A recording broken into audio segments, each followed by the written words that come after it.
Delhi university की तरफ से सभी कैंडिडेट्स को मेल आया है सीट मैट्रिक्स नोटिस को लेकर। ये मेल आपको 7 नवंबर के अराउंड आया होगा और ये दिल्ली यूनिवर्सिटी के वेबसाइट पर भी अपडेट किया गया था। इस नोटिस पर मैं आऊं उससे पहले ये वाला जो वीडियो लेक्चर अपडेट किया गया था DU BEd 2022 आंसर की रिलीज वाला, इसमें मैंने एक चीज गलत मिसस्पेल कर दिया था। वैसे 90% लोग वो बात समझ गए थे कि मैं कहना क्या चाह रहा हूं, लेकिन 10% लोगों ने पॉइंट आउट किया, तो उसके लिए एक्सट्रीमली सॉरी। जो मिस्टेक है वो मैं आपको बता दे रहा हूं। प्रोबेबिलिटी ऑफ सिलेक्शन में मैंने बोला था कि यहां पर आप correct question minus wrong question लिखोगे। नहीं नहीं नहीं, यहां पर आपको टोटल अटेम्प्ट माइनस रॉन्ग लिखना है। ये बात सेल्फ अंडरस्टूड है, ये सीधा सीधा देख के समझ में आ रहा था।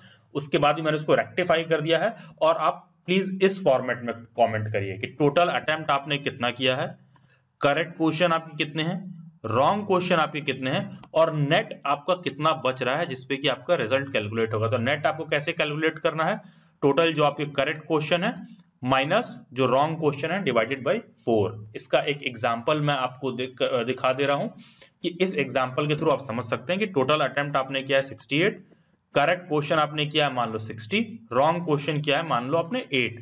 तो नेट कितना आपका सही बचा, 60। ठीक है, 60 correct question minus 8 divided by 4। Wrong को जो है आप 4 से डिवाइड कर दो क्योंकि 1/4 निगेटिव है।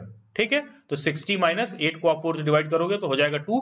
तो टोटल आपके नेट कितना करेक्ट क्वेश्चन बने, 58 क्वेश्चंस आपके करेक्ट बने। इसको आप मार्क्स में भी कन्वर्ट कर सकते हो, 58 इंटू अगर आप 4 कर दोगे, क्योंकि सिंस जैसा कि आपको पता है एग्जाम में एक क्वेश्चन 4 नंबर का था, तो टोटल आपके नेट मार्क्स निकल कर आ जाएंगे। तो ओवरऑल है क्या कि बेसिकली आप अगर इस फॉर्मेट में कमेंट करते हो तो मैं थोड़ा देखकर आपको बता पाऊंगा अपने एक्सपीरियंस से कि आपका सिलेक्शन होने की कितनी प्रोबेबिलिटी है। ध्यान दीजिएगा, जब मैं बोलूं कि मुश्किल है तो इसका मतलब है कि आपका नहीं होगा। मैं किसी कैंडिडेट को ये नहीं बोलूंगा कि you are not getting selected, तुम्हारा नहीं होगा।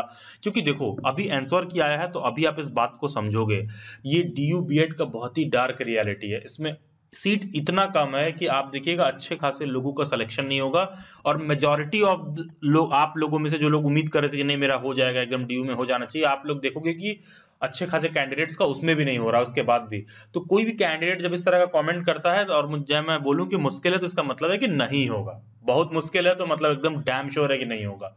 ठीक है, और जब होना रहेगा तो मैं बोल दूंगा कि हाँ प्रोबेबिलिटी है, चांसेस हैं होने के। तो आई होप मेरी बात आप समझ पाए। कमेंट में मैं क्या रिप्लाई करूंगा तो वो क्या मतलब निकलेगा, because I am nobody to comment कि आपका होगा कि नहीं होगा, तो मैं बस मुश्किल है बोल दूंगा। तो आप इस फॉर्मेट में कमेंट करिए। और जिनका भी ये इशू है कि सर अब एनटीए की वेबसाइट पे मेरा स्कोर कार्ड नहीं खुल रहा है, रिजल्ट नहीं खुल रहा है, अब आप एनटीए की वेबसाइट पर जाओ, इजीली स्कोर कार्ड, आंसर की और आपका जो रिस्पॉन्स शीट है सारा कुछ खुल रहा है। वहां बस एक ही बात ध्यान रखना, रिस्पॉन्स शीट खुलने में तभी दिक्कत हो रही है ना, यहाँ पर कई बार आपको पॉपअप शो करता है। बहुत लोग अगर लैपटॉप से ओपन कर रहे हैं अपने, तो आप देखना पॉपअप को डिसेबल कर देना, इसी वजह से वो नहीं खुल रहा है। ठीक है, तो आते हैं DU की वेबसाइट पर। du.ac.in वेबसाइट पर जब आओगे, आप एडमिशन सेक्शन में आओगे तो ये देखो यहाँ पर post graduate admission preference and update करके इन्होंने एक सीट मैट्रिक्स वाला नोटिस दे रखा है। ये नोटिस आई थी 7 नवंबर को। इसमें इन्होंने मेंशन कर रखा है कि पीजी प्रोग्राम में सीट्स को रिवाइज कर दिया गया है। तो जैसा कि आपको पता है कि DU BEd का दिल्ली यूनिवर्सिटी का जो प्रोग्राम होता है उसका जो एडमिशन होता है पीजी पोर्टल वाले लॉगिन में ही जाकर होता है। तो ये जब आप इस पर क्लिक करोगे तो आपको खुद ही शो करेगा कि जो भी सीट मैट्रिक्स है DU का, ये यहाँ पर आपको शो कर देगा। इसको मैं थोड़ा सा जूम इन करके आपको दिखाऊं तो बेसिकली ये है आप लोगों का सीट डिस्ट्रीब्यूशन। तो जैसा कि आप देख पा रहे हैं DU के BEd में जो लेडी इरविन कॉलेज है इसमें 125 सीट है होम साइंस का, इसमें एलिजिबिलिटी बहुत कम होती है। डिपार्टमेंट ऑफ एजुकेशन में भी 125 सीट है जिसमें कैटेगरी वाइज जो है reserved, SC ST OBC EWS unreserved category, general category का जो सीट है वो सेम MVCOE और डिपार्टमेंट ऑफ एजुकेशन, यही दिल्ली यूनिवर्सिटी के दो मेन कॉलेज है, दोनों में 125 सीट है। SPM कॉलेज केवल और केवल गर्ल्स के लिए, इसमें 63 सीट्स है। तो आप देख पा रहे हो कि पीजी का सीट मैट्रिक्स चेंज हुआ है लेकिन DU BEd का सीट मैट्रिक्स सेम है। बहुत पहले 350 सीट हुआ करता था बहुत पहले, लेकिन EWS कोटा लगने के बाद 3 सक्सेसिव ईयर्स में नंबर ऑफ सीट 438 हो गए हैं, जिसमें अनरिजर्व कैटेगरी का 175 है, SC का 66, ST का 32, OBC का 119, EWS का 46। यहाँ पर ध्यान रखिएगा लेडी इरविन कॉलेज केवल और केवल होम साइंस वालों के लिए है और केवल फीमेल होम साइंस के लिए, तो इसमें एलिजिबिलिटी बचती है बहुत कम। फिर स्पेशल एजुकेशन में लेडी इरविन कॉलेज में आप देखो 38 सीट्स है, और bachelor in education visual impairment में आप देखोगे जो दुर्गाबाई देशमुख कॉलेज है, छोटा सा कैंपस है डीयू का, इसमें देखोगे 32 सीट्स हैं, ये भी कैटेगरी वाइज यहाँ पर डिवीजन है, और कोई एमएड का एग्जाम दे रहा है तो टोटल 63 सीट्स हैं। तो आप इसको अपने पास सेव भी कर सकते हो। ये है दिल्ली यूनिवर्सिटी के बीएड एंट्रेंस या फिर कह लो एजुकेशन डिपार्टमेंट का टोटल जो है अलग अलग सीट मैट्रिक्स कितना कितना सीट है। और यहाँ पर देखिए क्लियरली मेंशन्ड है कि जैसा कि BEd entrance exam Delhi university में केवल एंट्रेंस के बेसिस पर एडमिशन होता है, मेरिट के बेसिस पर नहीं होता, तो वो बात क्लियरली मेंशन्ड है। किसी भी बच्चे को अपना स्कोर कार्ड वगैरह को लेकर इशू है कि सर उसका सिलेक्शन हो सकता है कि नहीं, प्रोबेबिलिटी जानना है या क्या कहना है, तो आप मेरे को इंस्टाग्राम पर भी मैसेज कर सकते हो। नीचे जिस फॉर्मेट में मैंने बोला उस फॉर्मेट में आप कमेंट भी कर सकते हो। किसी का सिलेक्शन नहीं होना होगा तो मैं बस बोलूंगा मुश्किल है, बाकी का जिनका होना होगा तो प्रोबेबिलिटी है।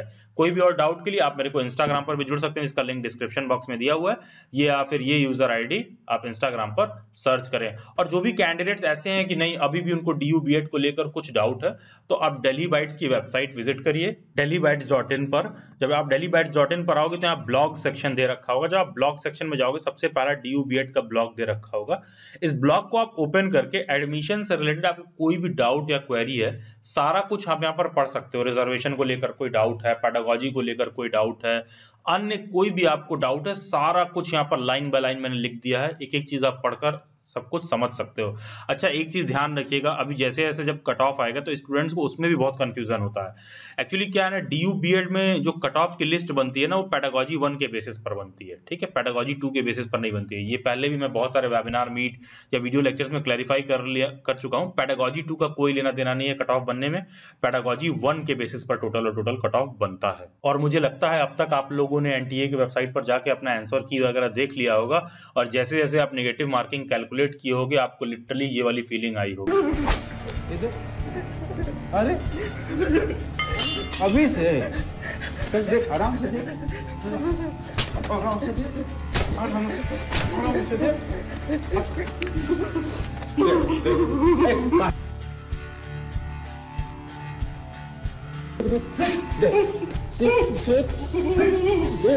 देख